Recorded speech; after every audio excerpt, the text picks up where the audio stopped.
Multiple people have been killed and homes destroyed as Iranian missiles struck Israel's Tel Aviv and the port city of Haifa before dawn on Monday. It prompted Israel's defense minister to warn Tehran residents would pay the price, and soon. Those comments were walked back later, with Israel saying it has no intention of causing deliberate harm to residents. Israel's National Emergency Services raised its death toll to at least 23 civilians since Friday. At least 100 more were wounded in Israel in the overnight blitz, part of the wave of attacks by Tehran in retaliation for Israel's strikes, which targeted Iran's nuclear and ballistic missile programs. Israeli attacks in Iran have killed at least 220 people since Friday, with 90% of the casualties reported to be civilians, Iran's health ministry has said. Several residential buildings in a densely populated Tel Aviv neighborhood were destroyed in a strike just a few hundred meters from the US Embassy branch in the city. The building sustained minor damage, and there were no injuries to US personnel. Fires were seen burning at a power plant near the Haifa port, media reported, with search and rescue operations underway, emergency authorities said. Iran's Revolutionary Guard said the latest attack employed a new method, causing Israel's multi-layered defense systems to target each other. It said it allowed Tehran to successfully hit many targets without providing further details. There were no reports in Israel of interceptor missiles hitting each other. Israel's military said on Monday it had struck again at command centers belonging to the Revolutionary Guard and Iran's military. Israel began the assault on Friday, wiping out the top echelon of Iran's military command and damaging its nuclear sites. It says the campaign will escalate in the coming days. Iran has vowed to, quote, open the gates of hell in retaliation. US President Donald Trump has repeatedly said Iran could end the war by agreeing to tough restrictions on its nuclear program. Iran says it is for peaceful purposes, but Western countries and the IAEA nuclear watchdog say it could be used to make an atomic bomb.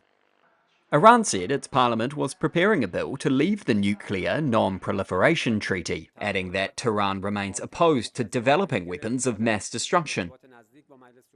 Israel is presumed to have a sizable nuclear arsenal, but neither confirms nor denies it. It is the only Middle East state that has not signed the NPT.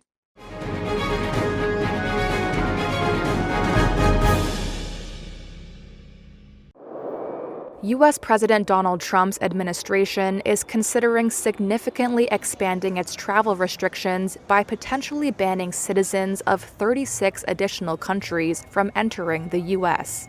That's according to an internal State Department cable seen by Reuters, which outlined a dozen concerns about the countries in question and sought corrective action. The State Department did not immediately respond to requests for comment. We don't want them. Earlier this month, Trump signed a proclamation that banned the entry of citizens from 12 countries as part of an immigration crackdown launched at the start of his second term.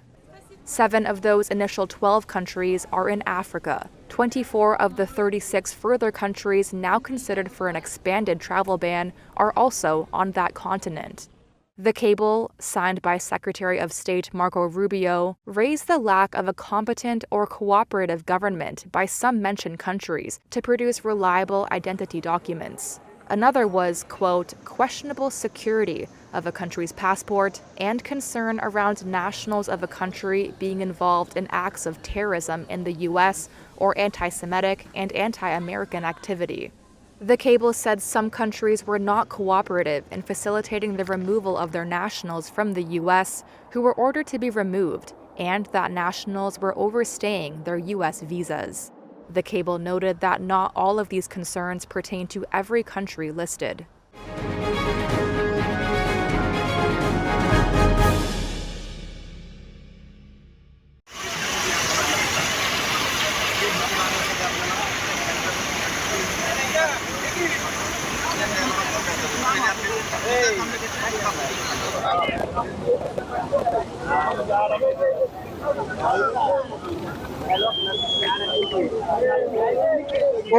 The bridge suddenly collapsed. At least 20 to 25 people were swept away. Some rescue workers saved a few tourists, and some are feared trapped in the bridge debris.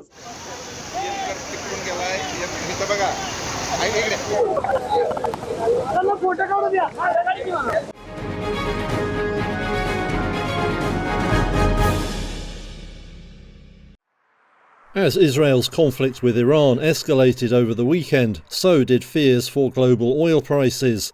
Crude settled 7% higher on Friday as news of the conflict first broke. It then gained another 1.5% in early trade Monday, before easing back from initial highs. That left international benchmark Brent crude at around $75 per barrel. Over the weekend, Israeli strikes hit a major oil facility near Tehran. But for traders, the key concern is whether Iran will try to disrupt oil supplies as part of its response to the attacks. About a fifth of the world's total crude consumption passes through the Strait of Hormuz, a narrow shipping lane between Iran and Oman. Iranian media quoted one of the country's lawmakers as saying closure of the strait was being seriously considered. One analyst told Reuters that any such blockade could rapidly add $20 per barrel to oil prices. The tensions have also sparked fears of supply shortages, when only a few weeks ago the big worry was oversupply.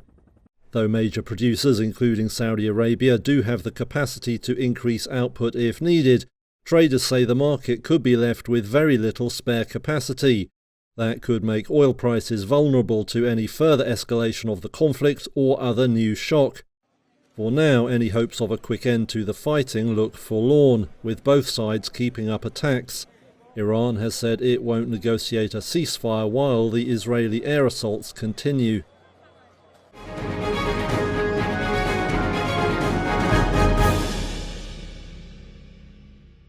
Everybody think in France, in the European Union, that Greenland is not to be sold, not to be taken.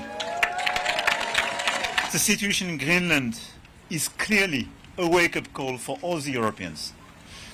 And let me tell you very directly that you are not alone. And when a strategic message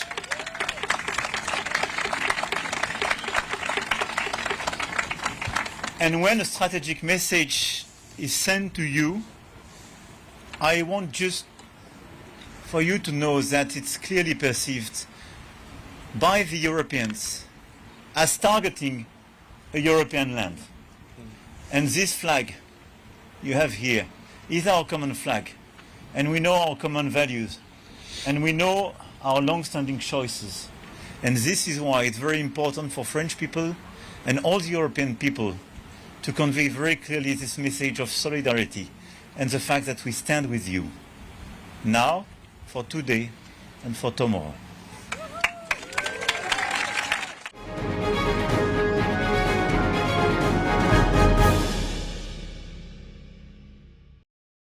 A colorful mosaic from the Soviet era in Ukraine's Mariupol stood as a symbol of the country's resilience. This is not it. The original Boryviter mosaic was destroyed during Russia's siege of the city in 2022, but a team of young Ukrainian artists have rebuilt it from scratch in Kyiv. After months of work, it's been installed just steps from Ukraine's Independence Monument, pairing two icons of persistence and identity during times of war. For one of the artists, Olha, the mosaic isn't just art, it's memory. This is a legendary artwork. It's actually very important. It emphasizes once again the fact that the Russians are destroying and we are restoring it, despite everything. And we do it with dignity, with quality, cool, and with love in our hearts for what was. I hope that Alla Horska would be proud of us if she saw this. Horska, the original artist behind Boryviter, Ukrainian for kestrel, the bird it shows, was a dissident who died in 1970 at just 41. She's widely believed to have been assassinated by Soviet authorities for her leading role in a dissident group. The artwork was restored thanks to a collaboration between Horska's family fund, nonprofits, and private companies. Her granddaughter, Alina Zaretska, was involved in the restoration. Though she never met her grandmother, she says the replica is a way of connecting with her. I didn't know my grandmother and wasn't familiar with her because she was killed before I was born. And I see these processes happening elsewhere. How many Ukrainians are searching and finding family members about whom they didn't know anything? Those relatives that were oppressed in the camps or killed during Stalin's repression. After the mosaic was unveiled, passers-by stopped to snap photos. Others, like 66-year-old Olena, whose family was displaced from Mariupol, stopped to reflect. I'm going to send them this now. Thank God they survived. They are abroad now. It's horrible. They lost everything, but they are in Europe now. I'm going to send it to them and they'll see it.